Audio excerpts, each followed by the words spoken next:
Husband যখন তার ওয়াইফকে কষ্ট দেয়, আঘাত করে, আল্লাহ রব্বুল আলামিন ওই হাজব্যান্ডকে এবং তার পরিবারে কিছু গজব নাজিল করে, যার কারণে তাদের পুরো সংসারটা নষ্ট হয়ে যায়।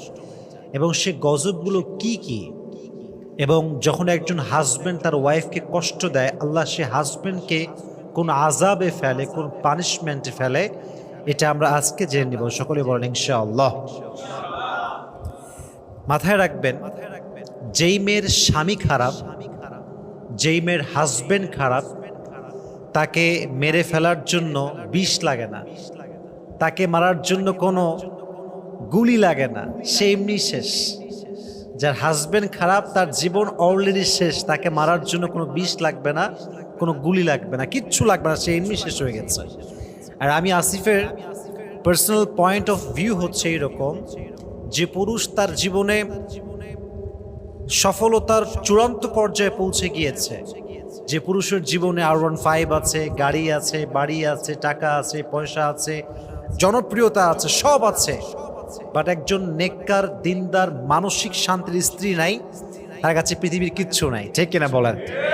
Exactly to the same way, একজন নারী যার কাছে রূপের বাহার আছে, অনেক সুন্দরী নারী, বাপের কোটি কোটি টাকা আছে, ঢাকার গুলশানে ফ্ল্যাট, অনেক টাকার মালিক সে, অনেক রূপের এবং গুণবতী নারী সে, কিন্তু তার কাছে মন মতো একজন স্বামী নেই, মানসিক শান্তির একজন হালাল পুরুষ নেই, তার মানে তার জীবনে কিছুই নাই। ঠিক কিনা বলেন? তাহলে বোঝা গেল, স্বামীর জন্য স্ত্রী হচ্ছে বিশাল বড় নেয়ামত, আর স্ত্রীর জন্য স্বামী একদম সেম, দুটোই সেম। স্বামীর জন্য স্ত্রী নেয়ামত, স্ত্রীর জন্য স্বামীও নেয়ামত। এটা অনেক বড় দামি জিনিস।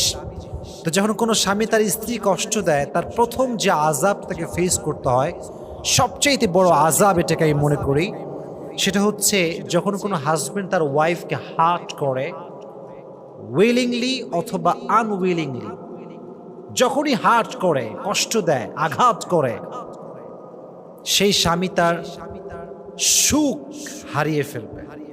তার সুখ সে কখনো খুঁজে পাবে না। এর কারণ হচ্ছে, শুধু স্বামী স্ত্রীর ক্ষেত্রে নয়, পৃথিবীর যে কোনো প্রান্তে কোনো মানুষ যখন মানুষকে কষ্ট দেয়, আঘাত করে, আল্লাহ ওই মানুষের সুখটা কেড়ে নেয়।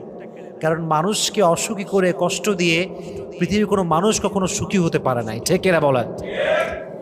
মানুষকে কষ্ট দেওয়া, কারো মন ভাঙা যদি ক্রাইম হতো, অপরাধ হতো, তাহলে আমার মনে হয় বাংলাদেশের কোটি কোটি মানুষের ফাঁসি হয়ে যেত। ঠিক না বলেন?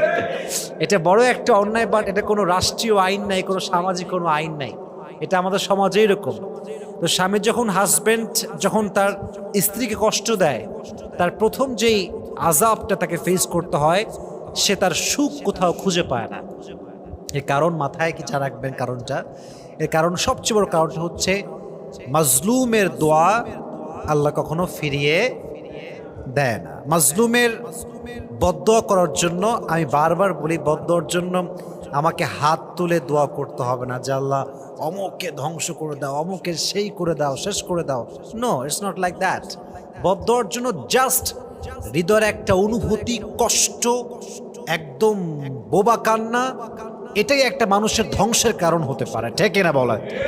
তাহলে এক নাম্বারটা হচ্ছে, সে তার জীবনের সুখ হারিয়ে ফেলবে। আর কারো সুখ নষ্ট করে কেউ কখনো সুখী হতে পারে।